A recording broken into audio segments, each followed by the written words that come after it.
यह गौमठसार कर्मकांड ग्रंथ है। इसके रचयिता आचार्य नेमिचंद्र सिद्धांत चक्रवर्ती हैं। अभी हम इसका प्रथम अध्याय प्रकृति समुत्कीर्तन अधिकार, इसमें लिखित 86 गाथाओं का पाठ करेंगे और पाठ के साथ हम अंदर अंदर से मन में ही उसका अर्थ विचार करने का प्रयास करेंगे। गाथा 1 से प्रारंभ कर रहे हैं। पहली गाथा में आचार्य ने मंगलाचरण करके नेमिनाथ भगवान को, महावीर भगवान को, 24 तीर्थंकर को, जिनवाणी को नमस्कार करते हुए प्रकृति का सम्यक प्रकार से कथन करूँगा, यह प्रतिज्ञा की है। गाथा 1। पणेमि शिरसाणेमि गुणरयण विभूषणं महावीरं सम्मतरयण निलयं पैडी समुत्कीर्तनं वोच्छम। अब गाथा 2 आती है। इस गाथा 2 में जीव और कर्म के अनादिपने की सिद्धि की है और साथ में सिद्धि किया है दोनों का अस्तित्व स्वयं से ही है। पैडी शील सहावो जीवंगाणं अणाई संबंधो कणयो वले मलं वा ताणत्थितं स्वयं सिद्धम। गाथा 3 में कर्मबंध का मूल कारण बताया गया है। देहोदयेण सहियो जीवो आहर्दिकं मनोखमं परिसमयं सवंगम तत्तायस पिंडयो विजलम। कि देह उदय से सहे जीव प्रति समय कर्म नो कर्म को बांधता है। इतनी चर्चा की। अब गाथा 4 में बता रहे हैं कि बांधता है तो कितने बांधता है। तो गाथा 4 में बता रहे हैं कि सिद्ध राशि के अनंत में भाग और अभव्य सिद्ध से अनंत गुणे समय प्रबद्ध प्रमाण बांधता है। सिद्धानंतम भागम अभव्य सिद्धादनंत गुणमेवे समय पबद्धम बंधदी जोग वसादो दुविसरिथम।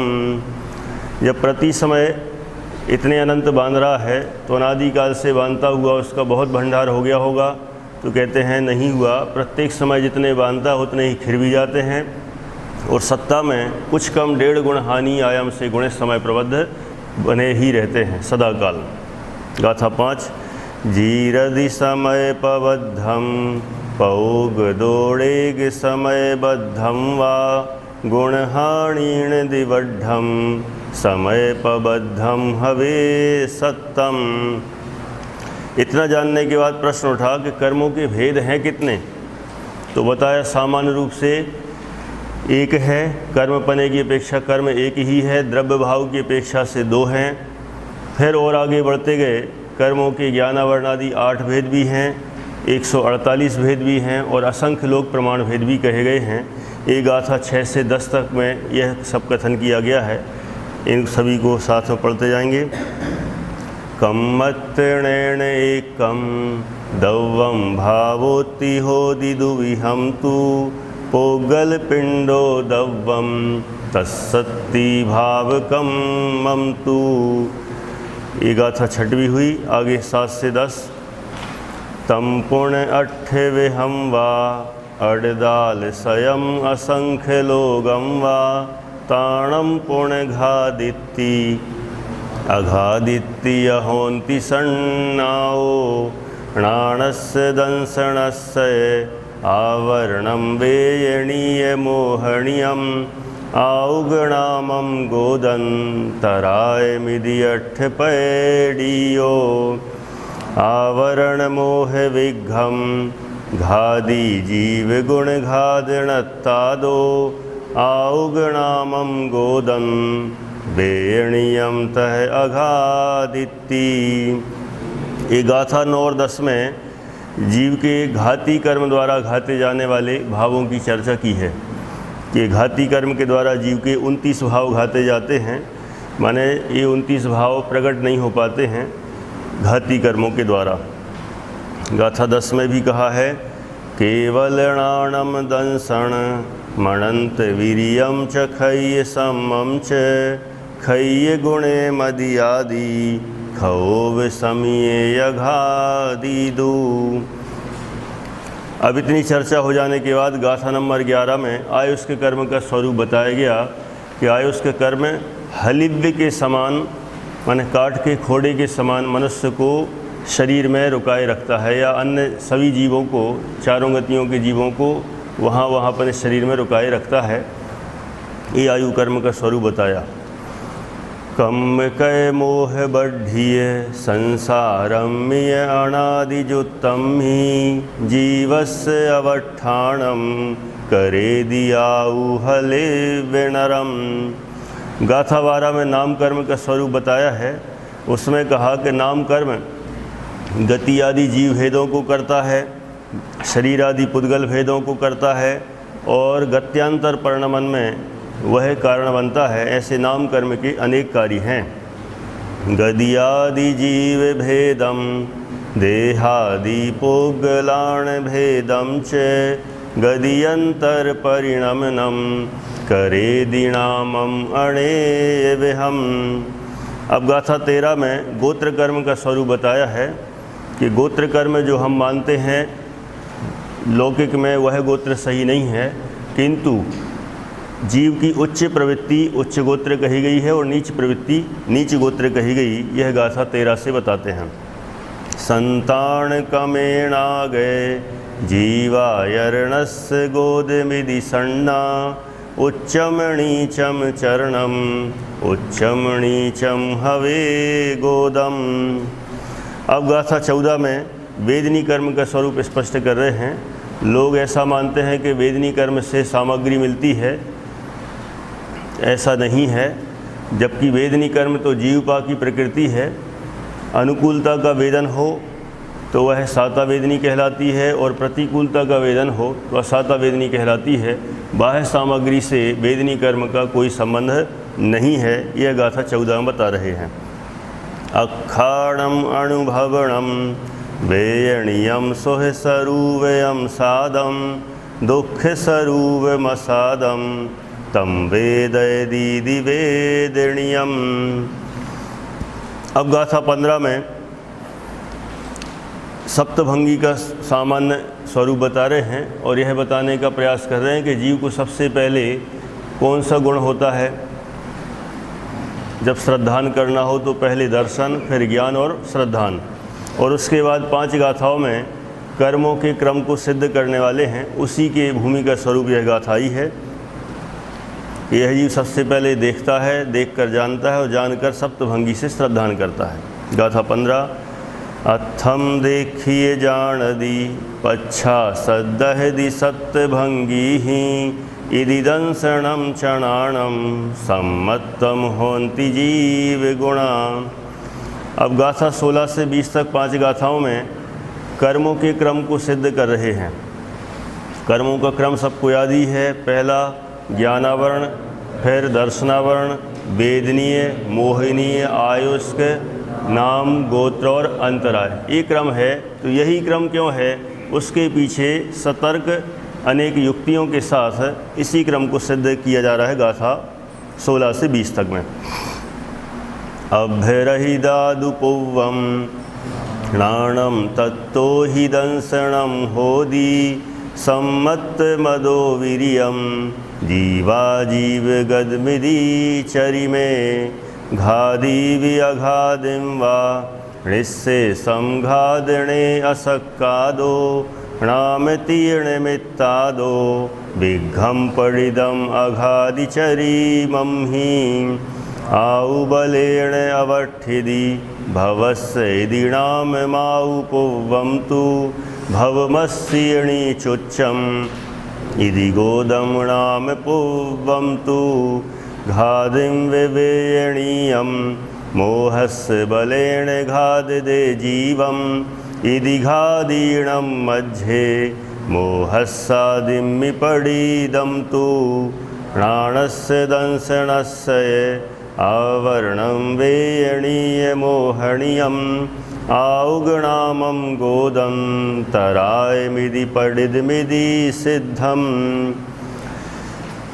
अब इन सभी कर्मों का क्रम सिद्ध कर देने के बाद गाथा 21 में 8 कर्मों को 8 उदाहरणों के माध्यम से समझाने का प्रयास कर रहे हैं कि 8 कर्मों के लिए 8 कौन कौन से उदाहरण दिए गए। पड़ पड़िहा रसी मज्जा हलि चित्त कुलाल भंडयारीणम जह ए देसिम भावा तह वियकम मामुणे अव्वा। अब गाथा 22 में सभी 8 कर्मों के उत्तर भेद बता रहे हैं। जैसे ज्ञानावर्ण के 5, दर्शनावर्ण के 9, वेदनी के 2, मोहिनी के 28, आयु के 4, नाम के 93, गोत्र के 2 और अंतराय के 5। ये सभी भेद इसमें बताए हैं। पंचणो दोण्यट्ठा विषम चौरोकमेण तेणौदी ते उत्तरम स्वयं वा दुगपणगम उत्तरा होन्ति। अब गाथा 23, 24, 25 इन 3 गाथाओं में निद्रा दर्शनावरण का स्वरूप बता रहे हैं। 5 निद्राएं कही हैं। दर्शनावरण के 5 भेद, स्त्यान गृद्धि, निद्रा निद्रा, प्रचला प्रचला, निद्रा और प्रचला। इनका स्वरूप क्या है वह कहते हैं। थीणुदयेणुठ विदे सोवदिकम्मं करे दिजपदिये निद्दा निद्दुदयेण नदिट्ठि मुग्घादिदुम सक्को पैला पैलुदयेण बहेदि लाला चलन्ति अंगायिं ऋद्दुदये गच्छन्तो ठाई पुणो बैसई पड़ेई पैलुदयेण अजीवो ईसुम मीलिय सोवे सुत्तोवी ईसम ईसम जानदी मुहुम मुहुम सोविदे मंदम। यह क्रम तत्वार सूत्र से भिन्न है। तत्वार सूत्र में अलग क्रम बताया, इसमें अलग क्रम। उसका कारण यह है कि तत्वार सूत्र में वर्ण क्रम की मुख्यता थी और यहाँ पर अनुभाग क्रम की मुख्यता से निद्राओं का यह क्रम रखा गया है। अब गाथा 26 में दर्शन मोहिनी के भेदों को स्पष्ट कर रहे हैं। उदाहरण दिया है कि जिस प्रकार चक्की में कोदों दलने पर 3 हिस्से हो जाते हैं, उसी प्रकार प्रथमोपसमरूपी चक्की में दर्शन मोहिनी को दलने से, माने दर्शन मोहिनी दलित हो जाता है, उसके 3 टुकड़े हो जाते हैं। गाथा 26 जंतेण कोदवं वा पढ़मुव सम सम भाव जंतेण मिच्छम दव्वम तुतिधा असंख्य गुणहीन दव्य कमा। इतना बताने के बाद अब गाथा 27 में शरीर के 15 भेद बता रहे हैं। तेजा कम में हितिये तेजा कम्मेण कम्मणा कम्मम कै संयोगे चदु चदु चदु दोग में कम चपैडियो। अब गाथा 28 में उन शरीरों के ही अंगोपांगों की चर्चा है। णलया बाहु यतहा नियम्ब पुट्ठी ओरो यसी सोए अट्ठे विदुअंगायम देहे से साउवंगायम। अब आगे की 4 गाथाओं में 29, 30, 31 और 32, इन 4 गाथाओं में जीव के जो संगनन होते हैं, उन संगनन के अनुसार यह जीव ऊपर ऊर्ध्वलोक में कहाँ कहाँ जा सकता है, या देवगति में कहाँ कहाँ जा सकता है, और अधोगति में नरक गति में कहाँ कहाँ जा सकता है, कौन कौन सी नरक पृथ्वी तक जा सकता है, और ऊपर स्वर्ग में कौन कौन से स्वर्गों तक जा सकता है, उसकी चर्चा इन 4 गाथाओं में कही गई है। सेवट्टेण अगम्मयी आदि दो चदु सुकप जुगलोती तत्तो दुजुगल जुगले खीली नारायण धोती नवगे विज्ञानुद्दिश नुत्तरवासी सुजान्ति तेणियमा तिदुगे गे संघड़ने नारायण मादिगे कमसो सन्नी छस्संहरणो वज्जदि मेघम तदो परम चापी सेवट्टादिरहिदो पण पण चदुरेग संहरणो अंतिमिति संहरणस सुदो पुणकम भूमि महिलाड़म आदिमिति संहरणम णत्थिति जिणे हिणे दिठम। गाथा नंबर 33 में अग्नि का, आतप का और उद्योत का, इन तीनों का स्वरूप बताया है। मूलुन्न पहा अग्गी आदा वो होदी उन्न सही पहा आइच्चे तेरिच्छे उन्नून पहाहु उज्जो। अब गाथा नंबर 34 से लेकर 38 तक 5 गाथाओं में कर्म प्रकृतियों के बंध, सत्व और उदय योग्य प्रकृतियाँ ऐसे भेद बताए गए हैं।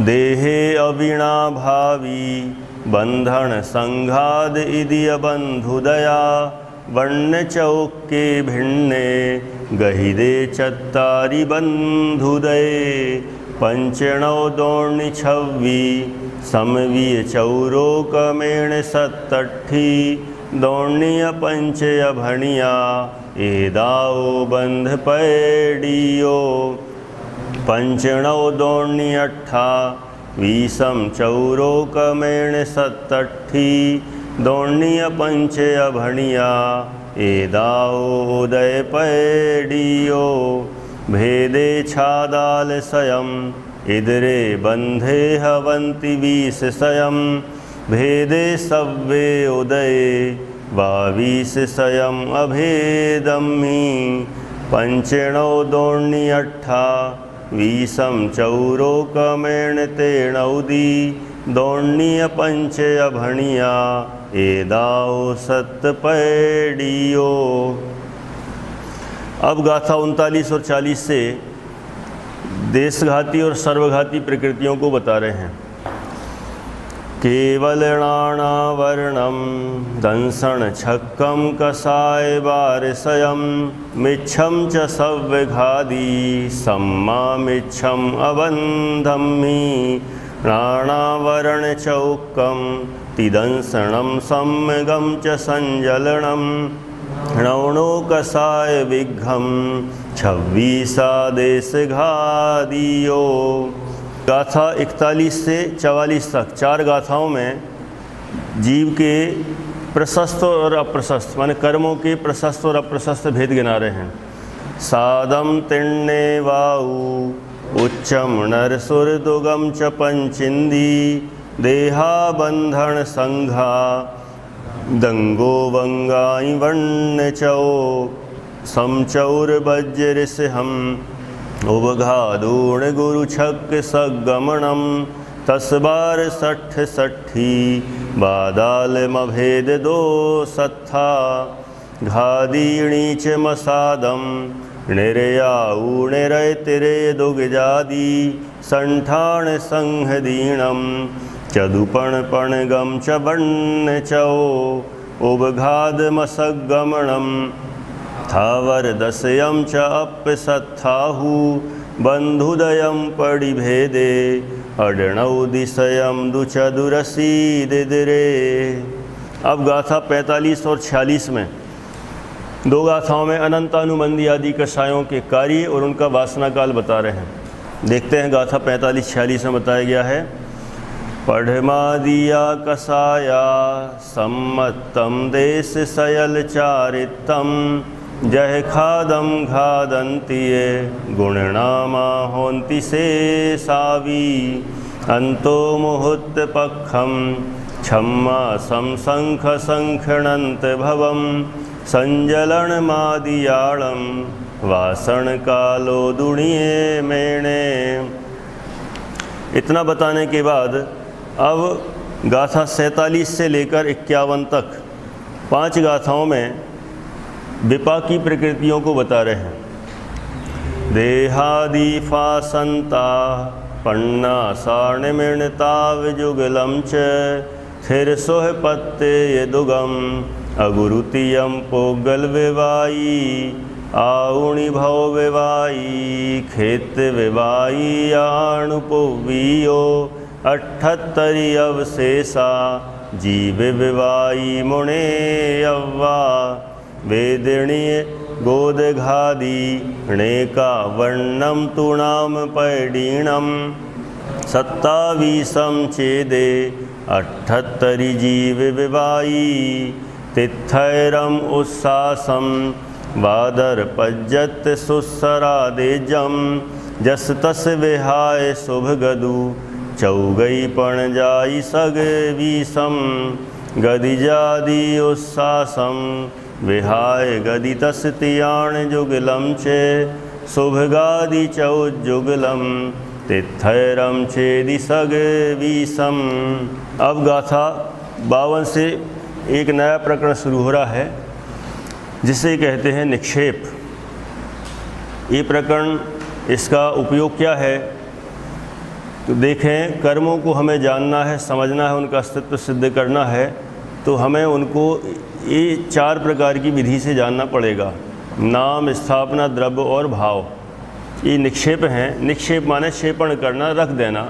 गाथा 52 में सबसे पहले नाम निक्षेप को स्पष्ट कर रहे हैं। नामम ठवणादवियम, भावोत्ति चौव्यहम हवे कम्मम, पैड़ी पावम कम्मम, मलंति सर्णाहुणाम मलम। गाथा 53 में स्थापना निक्षेप बता रहे हैं। सरिसा सरिसे दव्वे, मदिना जीवठियम खुजम कम्मम, तम एदंति पदिट्ठा, ठवणा तम ठावणा कम्मम।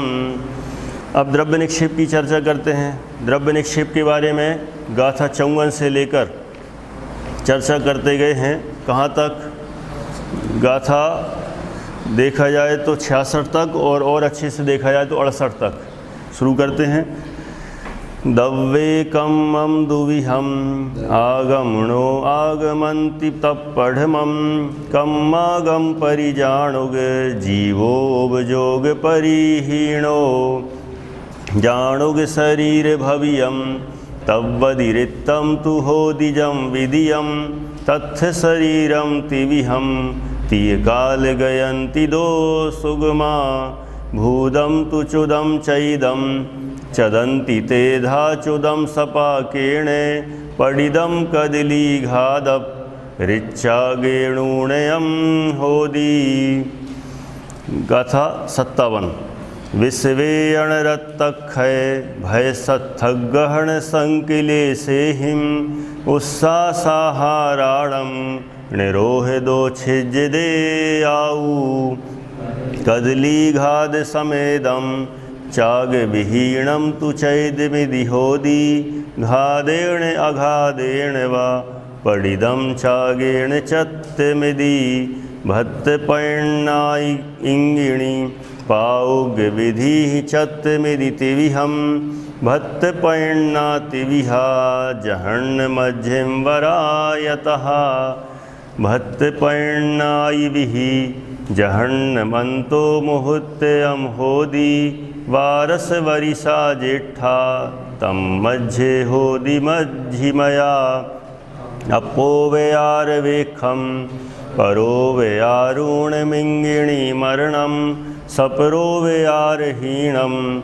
मरणम पाओव गमन मिदी। अब इसके आगे अपन बढ़ते हुए गाथा 62, इसमें भावी नवागम द्रव्य निक्षेप की चर्चा है। भवियंति भविय काले, कम्मा गम जान गो सजो जीवो, जानुग शरीर भवियम, एवं होदित्तिणे दिट्ठम।